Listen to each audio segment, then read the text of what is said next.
What's going on, guys? Welcome back to another episode of Lockdown Coverage. If you guys are new to the channel, my name's Daniel. On today's episode, I will be doing a kind of new segment. I will be covering AFC teams, so no NFC teams will be covered in this video, but I will continue the series if you guys do enjoy this video, and specifically, I will be predicting the top ceilings for pretty much every team in the AFC, so what could possibly happen, best case scenario for all 16 teams in the AFC, and I also will be doing their floors, so worst case scenario, what could possibly go wrong in the season, and trust me, a lot can go wrong in a single NFL season, so I'm going to be predicting both, and you guys tell me whether you disagree or not. So let's begin with probably one of the best teams in the AFC and the Baltimore Ravens. I think Baltimore can continue what they established last year with Lamar Jackson, and again, if Lamar Jackson plays to his MVP caliber play, I think the Baltimore Ravens ceiling could be potentially 15-1, 16-0. I have this strange feeling that they're one of the most complete teams in the NFL, and if Lamar Jackson could run the ball, that is what made the Ravens unstoppable,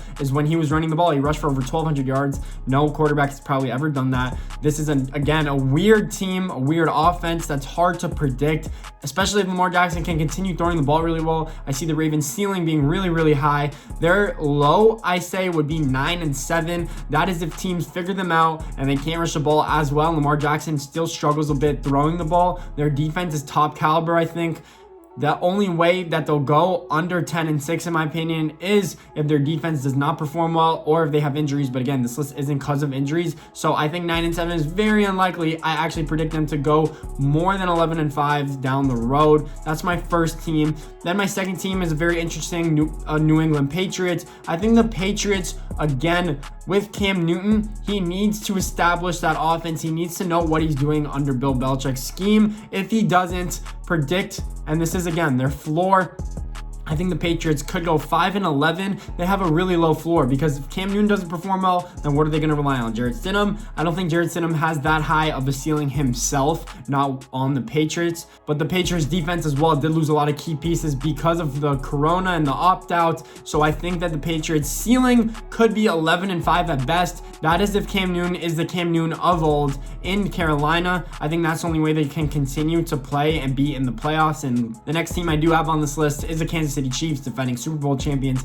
I think the Kansas City Chiefs ceiling can be 14-2. Again, Patrick Mahomes stays healthy. Assuming everyone stays healthy, I think the Chiefs have still one of the top rosters until they have to pay out more than enough players that they can't pay for because they have no money, because Patrick Mahomes took it all, and Chris Jones and all these other players that they have to pay eventually. But I think Patrick Mahomes is the best quarterback in the NFL. I think he can still guide them to an impeccable record. Their team is still loaded all across the board. They have everyone they need to make another key Super Bowl run. So we'll see what the Chiefs do. Their ceiling is 14-2. I have their floor being 11-5. That is how confident that I think Chiefs will be really, really good again and be really, really hard to play against, even though every team will show up and bring their A game because they're playing the Super Bowl, the defending Super Bowl champs, but we'll see what happens with the Chiefs. Then my next team on this list is the Buffalo Bills.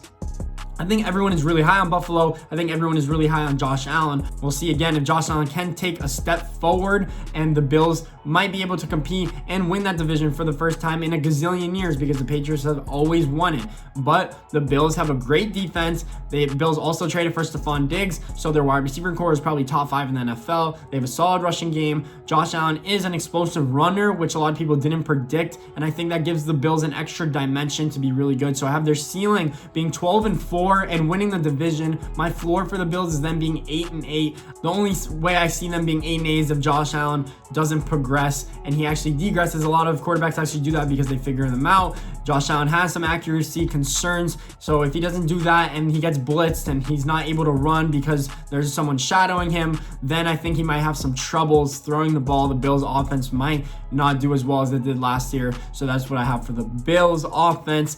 Then I do have the Houston Texans. Houston, I have going 11-5 as my ceiling, primarily because Deshaun Watson, and again, a lot of these teams will either do really good or really bad because of their quarterback. So Deshaun Watson, again, if he performs at an MVP caliber level, if the Houston Texans offensive line is actually good for once, then I think that Deshaun Watson can still be really good. His wide receiving core is still good with Brandon Cooks, and hopefully a healthy Will Fuller. The Houston Texans running back situation is a little iffy with David Johnson and kind of no one behind him, so David does get injured. Their defense also is getting older. They lost some key pieces, DJ Reader. They lost probably someone in their secondary, but they aren't getting any younger is my point. I see their floor being 8-8, 7-9 potentially, and I see them probably being in the top 15 of the NFL draft for the first time since drafting Deshaun Watson. My next team on this list is the Tennessee Titans. Tennessee had a great year last year under Ryan Tannehill. He changed their whole season. Derrick Henry was an explosive runner in the second half of the season. He guided them almost to the Super Bowl, which is crazy to think of. Their defense is solid year in and year out, probably top 15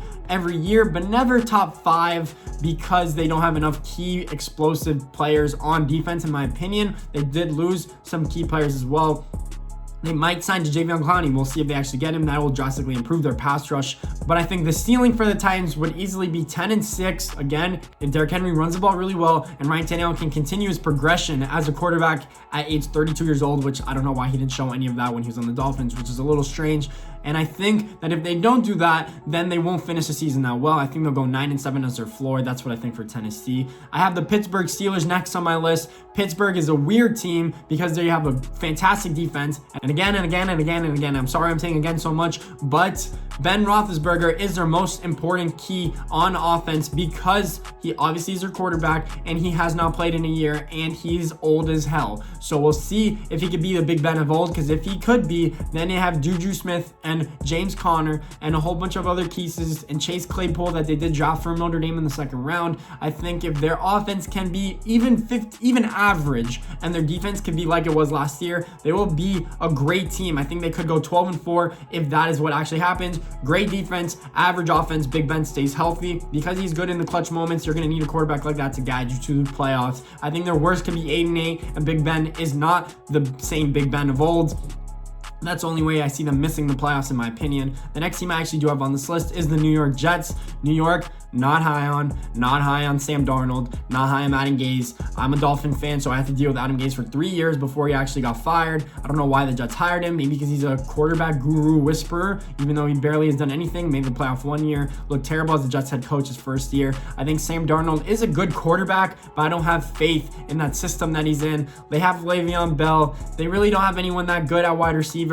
Their defense lost CJ Mosley, probably their best defensive player. Quinn Williams didn't play well last year out of Alabama. We'll see what actually happens with their defense. Greg Williams is a good defensive coordinator, but I don't know what the Jets will do. I think their best situation is Sam Darnold plays amazing, plays lights out. They finished 9-7. They're missing a lot of key players all around the board. I think their worst case scenario is 4-12. I think that they could be a top 5 NFL draft team, because they are still missing a lot of key players all across the board. So we'll see what actually happens with the Jets situation. Next up, I have the Indianapolis Colts. The Colts are, again, a quarterback away. Their offensive line is phenomenal. They got Jonathan Taylor out of Wisconsin. They have Marlon Mack. They got Michael Pittman. They have T.Y. Hilton. Their offense is great. If their offensive line plays the same way it did and the running game is amazing, Philip Rivers could do play action and he doesn't have to stress throwing the ball 50 times a game, which makes sense. That would lead the Colts to probably an 11-5 record, but that is a big if, and this is when Philip Rivers has 35 kids later. So we'll see if Philip Rivers can actually perform and play like he did in his Chargers prime. There isn't going to be as much pressure on him as there was in the past, but I think he's still going to need to play good. The Colts defense needs to be average as well for them to perform in the playoffs if they make it there. The next team I do have on this list is the Raiders, the Las Vegas Raiders, which is still weird for me to say. I think could go, let's say 10-6, 11-5 is what I really have for their ceiling. I think that Derek Carr needs to perform. He needs to do well. He got a big contract because of a certain year that he had. He played like an MVP, and since that time, he did not play like an MVP. That was, 2 years ago? So far, their offensive line is good. They have Josh Jacobs, one of the premier running backs in the league, and their defense is also getting better. They got a speed demon in the NFL draft in Henry Ruggs. Henry Ruggs did run a 4.2 something. That is why they got him so early in the NFL draft. That's why he was the number 1 receiver taken in the draft, because they need that kind of playmaking on that Raiders team. I think they could go 11-5 at best. I think the Raiders could go 7-9 at worst, because their defense and their whole team as a whole does have talent. and there isn't really lacking any key holes. As long as everyone stays healthy, I think they could finish 8-8 at worst. I expect a good season out of Oakland because John Gruden is still a good coach in my opinion. Then I have the Broncos. The Broncos could finish 10-6 in my eyes at best, with Drew Lock throwing touchdown after touchdown to Jerry Jeudy and KJ Hamler. They have Phillip Lindsay and Melvin Gordon at running back. Their defense has Von Miller and Bradley Chubb back, which is a key addition. We'll see what Denver can do. I have them best going 10-6, worst going 5-11, all because what? The quarterback position. Because quarterback is the most important position in the NFL. Next up, I have the Cleveland Browns. Again, why do I have them going 12-4? If Baker Mayfield plays really well. That's the only way they do really good, because they have key offensive players all across the board. They got Austin Hooper from Atlanta, the good and versatile tight end. They have OBJ, they have Jarvis Landry, they have Nick Chubb, Kareem Hunt. Their team is loaded. They have David Njoku as their backup tight end potentially. Their defense is also pretty good. They have Denzel Ward, they have Myles Garrett. They have good players where you need to have good players. I think the Browns' ceiling, if Baker Mayfield plays really good, is 12-4. I think their floor is 7-9. I have them going in the same situation as the Raiders potentially, because Baker Mayfield can't play any worse, and they already won 6 games last year, or an average amount of games. So we'll see what actually happens with the Browns. Next up, I have the Jaguars. No high hopes on the Jaguars. I love Gardner Minshew, but 7-9 is what I see them going at best. 2-14 is what I see their floor being, and then being the first overall pick. Then I have the LA Chargers next. LA ceiling I have being 10-6. That is if Tyrod plays really well. If Justin Herbert has to come in for them halfway through the year, don't see them doing good. See them going on their floor, which is 5-11. Obviously, you want to get some playing time for the number 6 overall pick. I think they have a great team, but Tyrod Taylor might not be the same guy he was in Buffalo.